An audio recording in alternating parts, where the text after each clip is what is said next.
शुद्ध पीने का पानी देने में ये भाजपा के नगर निगम के पदाधिकारी विफल रहे हैं या देना नहीं चाहते। शुद्ध पानी तो लोगों का जीवन का अधिकार है।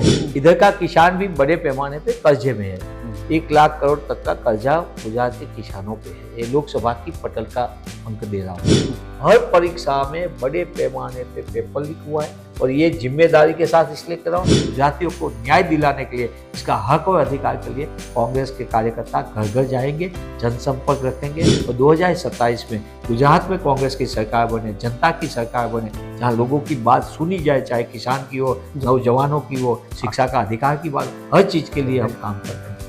नमस्कार दर्शकों का स्वागत है। भाई आज मैं गुजरात में और गुजरात के कांग्रेस भवन में हूं, क्योंकि यहां पर लोकल बॉडी के चुनाव होने तय हो चुके हैं, तारीखों का निर्धारित हो चुकी हैं तारीखें भी।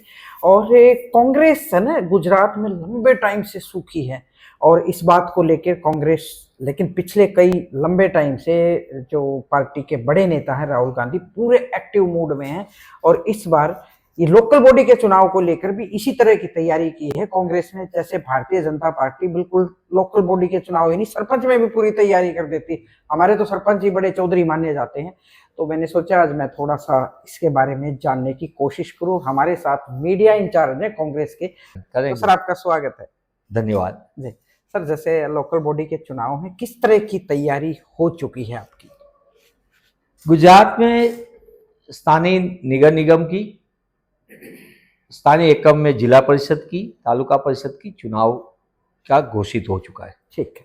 11 तारीख को चुनाव का नॉमिनेशन का अंतिम दिन है। ठीक है।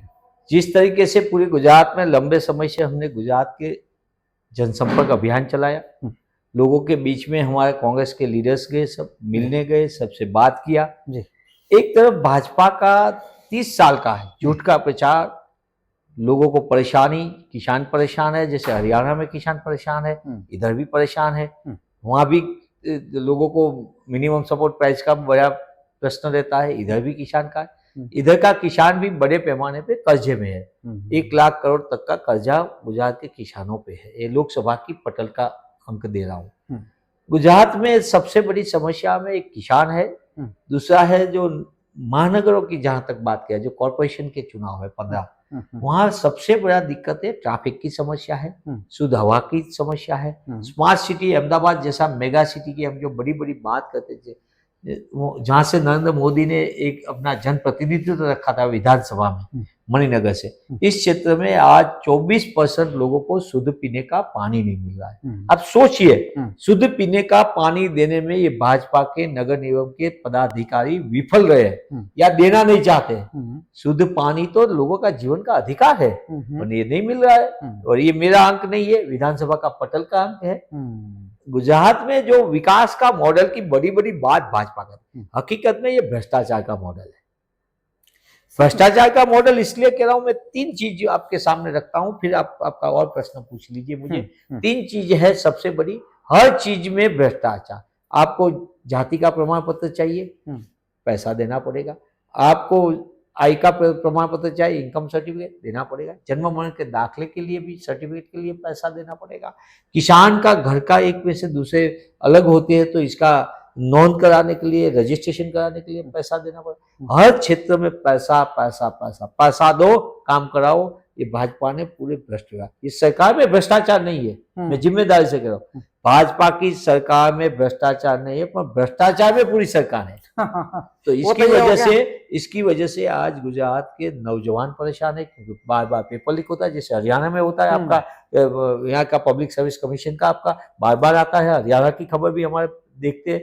तो गुजरात में 24 जितनी ज्यादा सरकारी विविध परीक्षाओं में बड़े पैमाने पे भ्रष्टाचार, पेपर लीक, यस, बड़े पैमाने पे। मध्य प्रदेश से शुरू हुआ ये भाजपा आरएसएस का खेल था। व्यापक कौभांड, ये सबसे बड़ा देश को हिलमिलाने वाला मध्य प्रदेश का ये सबसे बड़ा रैकेट था। यही रैकेट को गुजरात में रेप्लिका किया गया व्यापक, क्योंकि डायरेक्ट जो सिलेक्ट नहीं होते वो आरएसएस के लोग को पिछले दरवाजे से अंदर डालने के लिए ये पूरा सुनियोजित रूप से चिट्ठी चबरखी वाले को रखना, मेरिट वाले को बाहर निकालने का, और अपने परिचय वाले हैं लोगों को पैसा लेके भर्ती करना, चाहे वो तलाटी की हो, तहसीलदार की हो, चाहे LRD जवान की हो, लोक रक्षक दल की हो, चाहे पब्लिक सर्विस कमीशन की हो, चाहे गौण सेवा पसंद के क्लार्क की परीक्षा हो, हर परीक्षा में, सरकारी ऊर्जा निगम की हो, हर परीक्षा में बड़े पैमाने पे पेपर लीक हुआ है। और ये जिम्मेदारी के साथ इसलिए कर रहा हूँ, मैं तारीख के साथ कहता हूँ कौन सा पेपर कौन से साल में कितनी बार लीक हुआ, किस तरीके से 10-10, 15-15 लाखों युवाओं के जीवन में किस तरीके से परेशानी झेलनी पड़ी, वो अभिभावकों की क्या स्थिति होगी, अपने किसी भी तरीके से अपने बेटे को ये तैयारी की होती और सरकारी नौकरियों से इसको वंचित रहना पड़ता है। सर, इतने बड़े मुद्दे हैं जिस लेवल पे आपको बिल्कुल टिप्स पे याद हैं, आपने हरियाणा का भी जिक्र किया, मध्य प्रदेश का, इतने बड़े मुद्दे होने के बावजूद भी कांग्रेस जिस स्तर पर, जमीनी स्तर पर सरकार के विरोध में एकत्रित संगठित होनी चाहिए, वो हो नहीं रही। लंबे टाइम से तो आप गायब हैं ना फिर सरकार से, क्यों नहीं? 2017 में पूरी तरह गुजरात में नवसर्जन यात्रा होकर राहुल जी के नेतृत्व में हमने पूरे गुजरात के लिए एक यात्रा निकाली।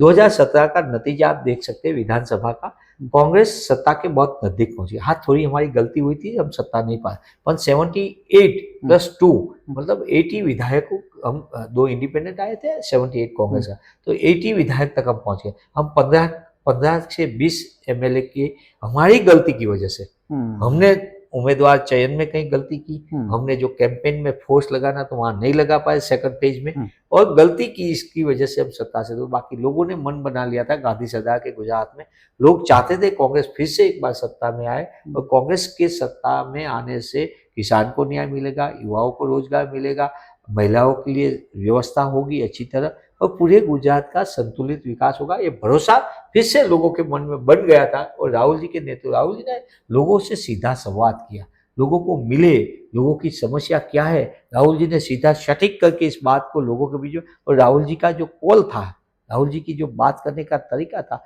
वो गुजरात के लोगों ने भरपूर आशीर्वाद दिया था। वो गलती हो गई, 22 में भी सबक नहीं ले पाए, अब 27 आ जाएगी, नेक्स्ट आपका इलेक्शन है, अभी तो मैं लोकल बॉडी की भी कर लेती हूँ, तो सबक को सीख कर अगले साल की जो आपकी इलेक्शन है विधानसभा का, उसमें आपको उम्मीद है कि राहुल गांधी जिस तरह आपके लिए मेहनत कर रहे हैं?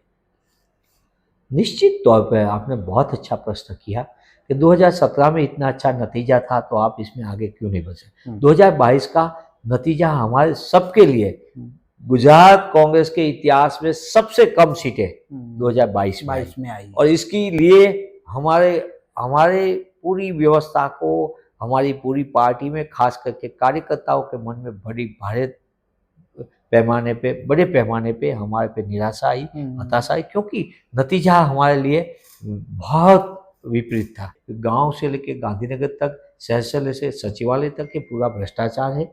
इस भ्रष्टाचार में मंत्री से लेकर संतरी जुड़े हुए हैं, और इस मुद्दे को लेकर हमने विधानसभा में, हमारे विधायक 12 ही है अभी, और हमारा विधायक मजबूती से लड़ते हैं विधानसभा में, और सड़क पे भी हम अच्छी तरह लड़ते हैं। मैं मानता हूँ आने वाले दिनों में गांधी सरकार की गुजरात में, खास करके गुजरातियों को न्याय दिलाने के लिए, इसका हक और अधिकार के लिए कांग्रेस के कार्यकर्ता घर घर जाएंगे, जनसंपर्क रखेंगे, और आने वाले नतीजा जो हमारा होगा लोकल बॉडी का, इसके लिए हम बहुत बड़े पैमाने पे आश्वस्त है। मुझे पूर्ण विश्वास है कि यही लाइन से लेके गुजरात के नागरिकों हमारे पे भरोसा रख के, हमारे पे आशीर्वाद रखेंगे, और 2027 में गुजरात में कांग्रेस की सरकार बने, जनता की सरकार बने, जहां लोगों की बात सुनी जाए, चाहे किसान की हो, नौजवानों की हो, शिक्षा का अधिकार की बात, हर चीज के लिए हम काम कर रहे हैं।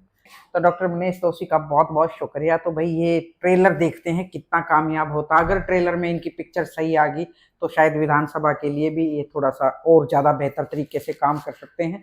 जिस तरह राहुल गांधी जुटे हुए हैं, तो क्या उनकी टीम भी इतनी एक्टिव होगी कि अपनी खोई हुई लंबी जमीन को वापस पास करेगी? क्या ये जमीन कांग्रेस के लिए बंजर हो चुकी है? इस पर फिर से पानी पुनी डाल के उगाने की तैयारी में थोड़ा इंतजार करते हैं। हमारे साथ बने रहिए और हम कोशिश करेंगे कि इस इलेक्शन को कवर करें और दर्शकों तक इनकी बात पहुंचाए। बहुत बहुत शुक्रिया, नमस्कार, धन्यवाद।